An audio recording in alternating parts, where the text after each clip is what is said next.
நம்ம யூஸ் பண்ணுற தங்க நகை பார்த்தீங்கன்னா கழுத்துலேயே போட்டுட்டு இருக்கிறதுனால அதில் எண்ணெய் பிசுக்கு அப்படியே அழுக்கு இருந்து அந்த நகை டல்லாக இருக்கும். நான் சொல்கிறேன், இந்த மெத்தடில் நீங்கள் இந்த தங்க நகையை கழுவுனீங்கன்னா ஜொலிக்குங்க. இப்போ பாருங்கள், நான் இந்த தோடை வந்து கழுவிருக்கேன். எவ்வளோ சூப்பராக புது நகை போல் ஜொலிக்குது. அதே போல் செயினும் பார்த்தீங்கன்னா கழுவுனேன். ரொம்ப சூப்பராக அப்படியே புது நகை போல் இருந்துச்சுங்க. கண்டிப்பாக ட்ரை பண்ணி பாருங்கள். இப்போ ஒரு சின்னதாக ஒரு பவுல் எடுத்துட்டு அதில் வெது வெதுப்பாக இருக்கிற தண்ணி எடுத்துக்கிறேங்க. ரொம்ப சூடாக இருக்க தண்ணி எடுக்கக்கூடாது. இப்படி கையில் தொட்டு பார்த்தா லைட்டாக ஒரு சூடு தெரியணும். அந்த அளவுக்கு வெது வெதுப்பான சூடாக இருந்தால் போதுங்க. இப்போ நான் அந்த வெது வெதுப்பான தண்ணி கொஞ்சமாக சேர்த்துட்டு இதில் தோடை சேர்த்துக்கிறேன். செயின் மோதிரம் அதையும் சேர்த்துக்கிறேங்க. இதே மெத்தடில் நீங்கள் கவரிங் நகையை கூட கழுவலாம். ரொம்ப பளிச்சுன்னு பளபளன்னு ரொம்ப சூப்பராகவே இருக்கும். இப்போ இதில் கொஞ்சமாக ஒரு 1/4 ஸ்பூன் அளவுக்கு மஞ்சள் தூள் சேர்த்துக்கிறேங்க. மஞ்சள் தூள் சேர்க்கறது எதுக்காகனா அதில் இருக்கிற அந்த எண்ணெய் பிசுக்கை வந்து எடுத்துருங்க. அடுத்தது கொஞ்சமாக ஆப்ப சோடா வந்து சேர்த்துக்கிறேன். ஆப்ப சோடா எதுக்காக சேர்க்குறோம்னா அதில் அழுக்கு இருக்கும் பாருங்கள், அந்த அழுக்கை கம்ப்ளீட்டாக எடுத்துரும். ஒரே ஒரு ஷாம்பு, எந்த ஷாம்பு வேணாலும் நீங்கள் சேர்த்துக்கோங்க. நான் கொஞ்சமாக ஷாம்பு சேர்த்துட்டு லைட்டாக மிக்ஸ் பண்ணிவிட்டு ஒரு 10 நிமிஷம் ஊற வச்சுக்கலாம். இது போல் 10 நிமிஷம் ஊற வைக்கிறதுனால அதில் இருக்கிற எண்ணெய் பிசுப்பு அழுக்கு எல்லாமே விட்டு வந்துடும்.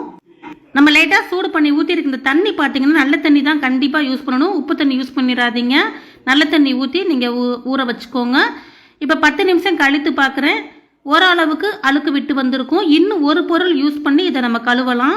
இப்போ லைட்டாக இது போல் இந்த தண்ணியிலேயே அலசிக்கிறேன். அலசிட்டு எடுக்கிறேன். இப்போவே ஓரளவுக்கு அழுக்கு விட்டு வந்திருக்குது. இப்போ இதை எடுத்து ஒரு சின்னதாக ஒரு தட்டில் வச்சுட்டு நான் சொன்ன பொருள் பார்த்தீங்கன்னா கோல்கேட் பேஸ்ட் எடுத்துக்கோங்க. கோல்கேட் பேஸ்ட்டு, கோல்கேட் பவுட்ரு, அதாவது பல்படி, கோல்கேட் பல்படி கூட நீங்கள் எடுத்துக்கலாம் பேஸ்ட் இல்லாட்டினா.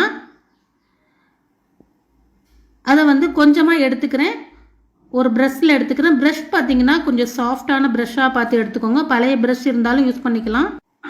ரொம்ப ஹார்டாக போட்டு தேய்ச்சிடாதீங்க. லைட்டாக மிருதுவாக தேய்ச்சி கொடுங்க. ரொம்ப அப்படி இப்படின்னு போட்டு தேய்ச்சிடாதீங்க.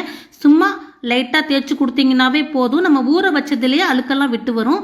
இதை லைட்டாக இது போல் தேய்க்கிறதுனால அழுக்கெல்லாம் விட்டு நல்லா பளிச்சுன்னு பளபளன்னு சூப்பராகிருங்க. அந்த இடுக்குகள்லாம் நல்லா இது போல் லைட்டாக தேய்ச்சி கொடுத்துக்கோங்க. இடுக்குகளில் தான் அழுக்கு இருக்கும். இது போல் லைட்டாக தேய்ச்சி கொடுத்துக்கிறேன். செயின், தோடு, மோதிரம் 3மே லைட்டாக தேய்ச்சி கொடுத்துக்கிறேங்க.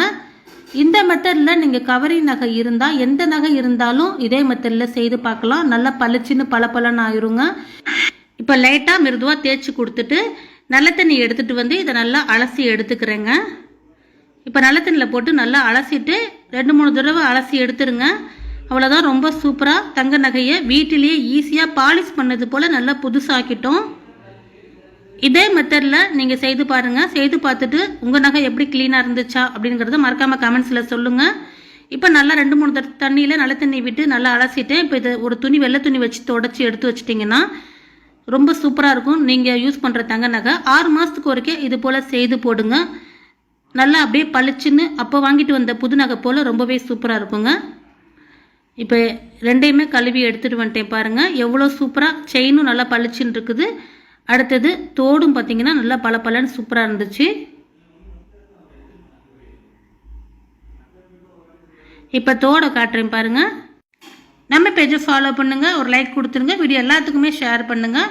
இப்போ தோடை பாருங்கள் எவ்வளோ பளபளன்னு இருக்குது. இதே போல் நீங்களும் செய்து பாருங்கள்.